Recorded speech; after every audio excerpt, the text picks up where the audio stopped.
Assalamu alaikum. Учурда көпчүлүк баягы жашоонун шарты мына ушунчалык оңолгондуктан, жашоосу мыкты, жегенге тамагы бар, иштегенге иши бар. Кыскасы жашоосу ушунчалык ооз болуп кеткендиктен көпчүлүк учурда Кудай Тааланы инсандар унутуп калат экен.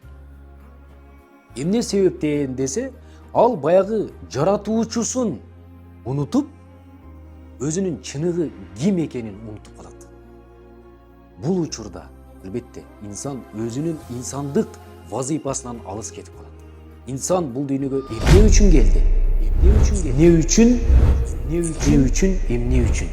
Ушул суроолорго өзүнө так жооп бермейин, ал адашып жүрө берет. Пайгамбарыбыз саллаллаху алейхи вассалам дагы өзүнүн хадистеринде мына ушундай эскерет.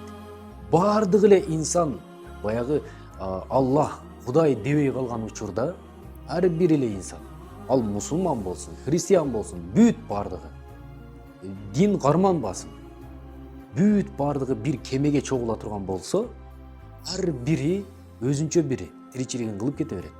Бирок кеменин асты бир эле жарылып, кеменин астынан суу кирип, эме чөгүп баратканда, ошол жердеги мусулман болобу, мусулман эмес болобу, бүт бардык инсандар Кудай деп калат, Аллах деп калат.